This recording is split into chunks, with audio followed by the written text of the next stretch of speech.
ആകാശവാണി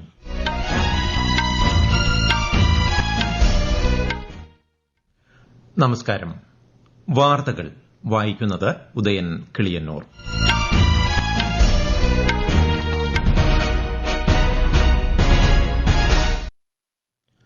പ്രധാന വാർത്തകൾ. ലോകത്തിന്റെ ഭാവി രൂപപ്പെടുത്തുന്നതിലും സുരക്ഷിതമാക്കുന്നതിലും ഇന്ത്യയുടെ പങ്ക് സുപ്രധാനമാണെന്ന് പ്രധാനമന്ത്രി നരേന്ദ്രമോദി. രാജ്യത്ത് ഇലക്ട്രോണിക് വസ്തുക്കളുടെ നിർമ്മാണം, വിതരണ ശൃംഖല എന്നിവ ശക്തിപ്പെടുത്താൻ ലക്ഷ്യമിട്ട് 22,000 കോടി രൂപയുടെ പദ്ധതിയുമായി കേന്ദ്ര സർക്കാർ. ന്യൂനപക്ഷങ്ങളോടുള്ള പാകിസ്ഥാൻ സർക്കാരിന്റെ സമീപനം ഇന്ത്യ സൂക്ഷ്മമായി നിരീക്ഷിച്ചു വരികയാണെന്ന് വിദേശകാര്യമന്ത്രി എസ് ജയശങ്കർ. മ്യാൻമാറിലും തായ്ലൻഡിലും വൻ ഭൂചലനം, നിരവധി കെട്ടിടങ്ങളും റോഡുകളും തകർന്നു, 100ഓളം പേരെ കാണാനില്ല.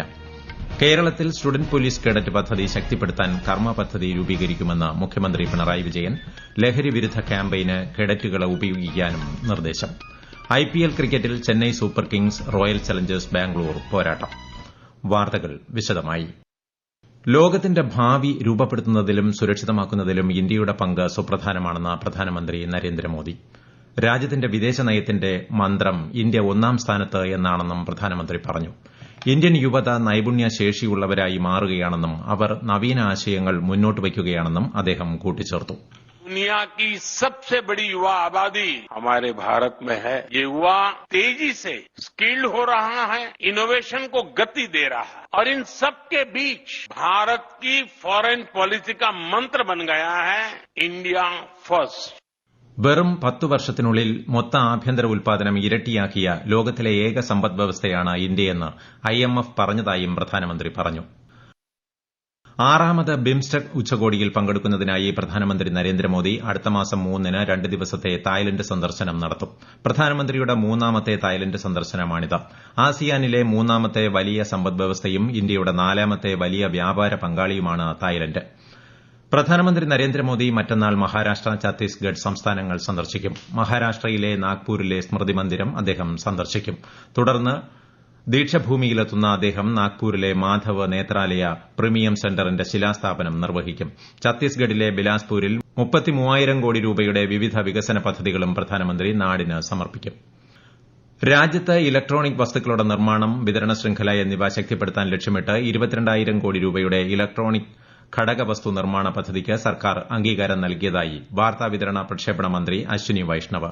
കഴിഞ്ഞ 10 വർഷത്തിനിടെ ഇലക്ട്രോണിക്സ് മേഖല വൻ വളർച്ച കൈവരിച്ചതായും ഉൽപാദനം 5 മടങ്ങ് വളർന്നതായും അദ്ദേഹം അറിയിച്ചു. പുതിയ പദ്ധതി 91,000-ത്തിലധികം പേർക്ക് നേരിട്ടും നിരവധി പേർക്ക് പരോക്ഷമായും തൊഴിലവസരങ്ങൾ സൃഷ്ടിക്കുമെന്നും അദ്ദേഹം പറഞ്ഞു.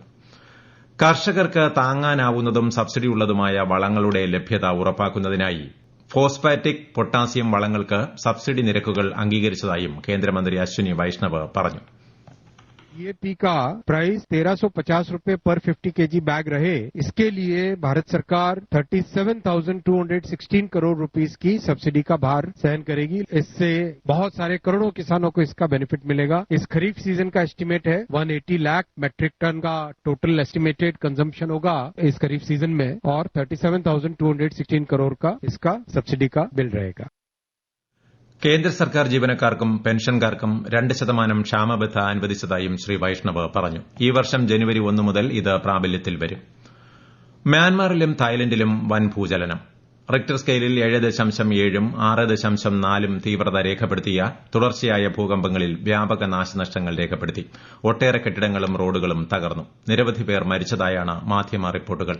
മ്യാൻമാറിലെ 6 മേഖലകളിൽ അടിയന്തരാവസ്ഥ പ്രഖ്യാപിച്ചു. 100ഓളം പേരെ കാണാനില്ലെന്ന് അധികൃതർ വ്യക്തമാക്കി. മ്യാൻമാറിലെ മണ്ടാലെയിലെ പ്രശസ്തമായ അവ പാലം ഇറവാടി നദിയിലേക്ക് തകർന്നു വീണു. ഇന്ത്യക്കാർ അപകടത്തിൽപ്പെട്ടതായി ഇതുവരെ വിവരം ലഭിച്ചിട്ടില്ലെന്നും സ്ഥിതിഗതികൾ നിരീക്ഷിച്ചു വരികയാണെന്നും ഇന്ത്യൻ എംബസി അറിയിച്ചു. മ്യാൻമാറിലും തായ്ലൻഡിലുമുണ്ടായ ഭൂകമ്പത്തിൽ പ്രധാനമന്ത്രി നരേന്ദ്രമോദി ആശങ്ക പ്രകടിപ്പിച്ചു. ഇരു രാജ്യങ്ങളിലെയും പൌരന്മാരുടെ സുരക്ഷയ്ക്കും ക്ഷേമത്തിനും വേണ്ടി പ്രാർത്ഥിക്കുന്നുവെന്നും സാധ്യമായ എല്ലാ സഹായവും ഇന്ത്യ വാഗ്ദാനം ചെയ്യുന്നുവെന്നും അദ്ദേഹം സമൂഹമാധ്യമത്തിൽ കുറിച്ചു. ഡൽഹി ഹൈക്കോടതി ജഡ്ജി ജസ്റ്റിസ് യശ്വന്ത് വർമ്മയുടെ ബംഗ്ലാവിൽ വൻതോതിൽ പണം കത്തിനശിച്ച നിലയിൽ കണ്ടെത്തിയ സംഭവത്തിൽ പോലീസ് അന്വേഷണം ആവശ്യപ്പെട്ടുള്ള ഹർജി സുപ്രീംകോടതി തള്ളി. ജസ്റ്റിസുമാരായ അഭയ് എസ് ഓക്ക, ഉജ്ജൽ ഭൂയാൻ എന്നിവരടങ്ങിയ ബെഞ്ചാണ് കേസ് പരിഗണിച്ചത്. നിലവിൽ കേസിൽ കോടതിയുടെ ആഭ്യന്തര അന്വേഷണം പുരോഗമിക്കുകയാണെന്നും റിപ്പോർട്ട് വന്നതിനുശേഷം തുടർ നടപടികൾ സ്വീകരിക്കാമെന്നും ഹർജി തള്ളി കോടതി പറഞ്ഞു. ഈ വാർത്തകൾ ആകാശവാണിയിൽ നിന്ന്. ആകാശവാണി വാർത്തകളും വാർത്താ അധിഷ്ഠിത പരിപാടികളും All India Radio News Thiruvananthapuram YouTube ചാനലിലും at All India Radio News Thiruvananthapuram Facebook പേജിലും AIR ന്യൂസ് _ ഇൻസ്റ്റഗ്രാം അക്കൌണ്ടിലും at AIR news _ TVM X ഹാൻഡിലും ലഭ്യമാണ്. IPL ക്രിക്കറ്റിൽ Chennai Super Kings Royal Challengers Bangalore പോരാട്ടം. ചെന്നൈ ചിദംബരം സ്റ്റേഡിയത്തിലാണ് മത്സരം. ടോസ് നേടിയ ചെന്നൈ സൂപ്പർ കിങ്സ് ബൌളിംഗ് തെരഞ്ഞെടുത്തു. ISL ഫുട്ബോൾ പ്ലേ ഓഫ് മത്സരങ്ങൾക്ക് നാളെ തുടക്കം. രാത്രി 7:30 നടക്കുന്ന ആദ്യ പ്ലേ ഓഫിൽ ബംഗളൂരു മുംബൈ സിറ്റിയെ നേരിടും. അടുത്ത മാസം 12-നാണ് ഫൈനൽ. ന്യൂനപക്ഷങ്ങളോടുള്ള പാകിസ്ഥാൻ സർക്കാരിന്റെ സമീപനം ഇന്ത്യ സൂക്ഷ്മമായി നിരീക്ഷിച്ചു വരികയാണെന്ന് വിദേശകാര്യമന്ത്രി എസ് ജയശങ്കർ. ജനാധിപത്യ മൂല്യങ്ങളുടെ വ്യവസ്ഥാപിതമായ അടിച്ചമർത്തൽ, മനുഷ്യാവകാശ ലംഘനങ്ങൾ എന്നിവ രാജ്യനയമായി കൊണ്ടുനടക്കുകയാണ് പാകിസ്ഥാനെന്ന് UN മനുഷ്യാവകാശ കൌൺസിലിൽ ഇന്ത്യ ചൂണ്ടിക്കാട്ടിയതായും അദ്ദേഹം ലോക്സഭയിൽ പറഞ്ഞു. ഫെബ്രുവരിയിൽ പാകിസ്ഥാനിൽ ഹിന്ദു സമൂഹത്തിനെതിരെ 10 അതിക്രമങ്ങൾ റിപ്പോർട്ട് ചെയ്തിട്ടുണ്ട്. Our representative at the UN Human Rights Council pointed out that Pakistan is a country where human rights abuses, persecution of minorities and systematic erosion of democratic values are state policies which brazenly harbors UN-sanctioned terrorists, and Pakistan is in no position to lecture anyone. 2024-ൽ ബംഗ്ലാദേശിൽ ന്യൂനപക്ഷങ്ങൾക്കെതിരെ 2400 സംഭവങ്ങളും 2025-ൽ 72 സംഭവങ്ങളും ഉണ്ടായതായി കേന്ദ്രമന്ത്രി പറഞ്ഞു. ലഹരി വിരുദ്ധ ക്യാമ്പയിന് student police കേഡറ്റുകളെ ഉപയോഗിക്കാനാകണമെന്ന് മുഖ്യമന്ത്രി Pinarayi Vijayan. Student police cadet പദ്ധതി അവലോകന യോഗത്തിൽ സംസാരിക്കുകയായിരുന്നു അദ്ദേഹം. ലഹരിക്കെതിരെയുള്ള സ്കൂൾ തല പരിശീലകരായി പോലീസ് എക്സൈസ് ഉദ്യോഗസ്ഥരുടെ സേവനം അതത് സ്ഥലത്ത് ലഭ്യമാക്കണം. സ്റ്റുഡന്റ് പോലീസ് കേഡറ്റ് പദ്ധതി ശക്തിപ്പെടുത്തുന്നതിന് കർമ്മ പദ്ധതി വികസിപ്പിക്കുമെന്നും മുഖ്യമന്ത്രി പറഞ്ഞു. തീരദേശ പിന്നോക്ക മേഖലകളിലെ സ്കൂളുകൾക്ക് പദ്ധതിയിൽ മുൻഗണന നൽകണമെന്നും അദ്ദേഹം വ്യക്തമാക്കി. ATMൽ നിന്ന് പണം പിൻവലിക്കുന്നതിനുള്ള ചാർജിൽ 2 രൂപ വർധന വരുത്താൻ ബാങ്കുകൾക്ക് റിസർവ് ബാങ്ക് അനുമതി നൽകി. അക്കൌണ്ടുള്ള ബാങ്കിന്റെ ATMൽ നിന്നും പ്രതിമാസം നടത്തുന്ന 5 സൌജന്യ ഇടപാടുകൾക്ക് പുറമെയുള്ളതിനാണ് ചാർജ് വർധന ബാധകമാകുന്നത്. മെയ് 1-ന് ഇത് പ്രാബല്യത്തിൽ വരും. സൌജന്യ ഇടപാടുകളിൽ കവിഞ്ഞുള്ള ഓരോ ഇടപാടിനും ഇനി മുതൽ പരമാവധി 23 രൂപ ഫീസ് ഈടാക്കാം. നിലവിലിത് 21 രൂപയായിരുന്നു. കടൽ വഴിയുള്ള ചരക്ക് ഗതാഗതത്തിനായുള്ള ബില്ല് ലോക്സഭ പാസാക്കി. 1925-ലെ ബില്ലിന് പകരമാണ് പുതിയ ബില്ല്. കൊണ്ടുപോകുന്ന സാധനങ്ങൾ, അളവ്, അവസ്ഥ, ലക്ഷ്യസ്ഥാനം തുടങ്ങിയ വിശദാംശങ്ങൾ വ്യക്തമാക്കുന്നത് നിർബന്ധമാക്കിയതായി ബില്ലിനെക്കുറിച്ചുള്ള ചർച്ചയ്ക്ക് മറുപടിയായി കേന്ദ്ര തുറമുഖ ഷിപ്പിംഗ് മന്ത്രി സർബാനന്ദ സോനോവാൾ പറഞ്ഞു. നടപടിക്രമങ്ങൾ പൂർത്തിയാക്കി പാർലമെന്റിന്റെ ഇരുസഭകളും ഇന്നത്തേക്ക് പിരിഞ്ഞു. സംസ്ഥാനങ്ങളിലെ അഗ്നിശമന സേനകളുടെ വിപുലീകരണവും ആധുനികവൽക്കരണവും എന്ന പദ്ധതി പ്രകാരം കേരളം ഉൾപ്പെടെ 5 സംസ്ഥാനങ്ങൾക്കുള്ള 1604.39 കോടി രൂപയുടെ പദ്ധതികൾക്ക് ശ്രീ അമിത്ഷായുടെ അധ്യക്ഷതയിൽ ചേർന്ന ഉന്നതതല സമിതി അംഗീകാരം നൽകി. കേരളത്തിന് 162.25 കോടി രൂപയാണ് അനുവദിച്ചത്. ആയുഷ്മാൻ ഭാരത് പ്രധാൻമന്ത്രി ജൻ ആരോഗ്യ യോജന പ്രകാരം ഈ വർഷം മാർച്ച് 1 വരെ 1.26 ലക്ഷം കോടി രൂപയുടെ ചികിത്സ ലഭ്യമാക്കിയിട്ടുണ്ടെന്ന് ആരോഗ്യമന്ത്രി JP നഡ്ഡ ലോക്സഭയിൽ പറഞ്ഞു.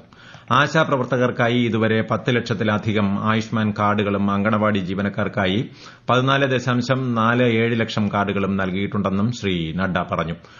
30,957 ആശുപത്രികളെ ഈ പദ്ധതിയിൽ ഉൾപ്പെടുത്തിയിട്ടുണ്ട്.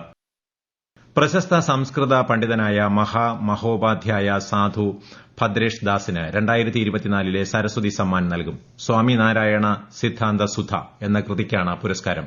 കഴിഞ്ഞ 10 വർഷത്തിനുള്ളിൽ ഒരു ഇന്ത്യൻ പൌരൻ ഏതെങ്കിലും ഏഷ്യൻ ഭാഷയിൽ എഴുതിയ സാഹിത്യകൃതിക്കാണ് എല്ലാ വർഷവും പുരസ്കാരം നൽകുന്നത്.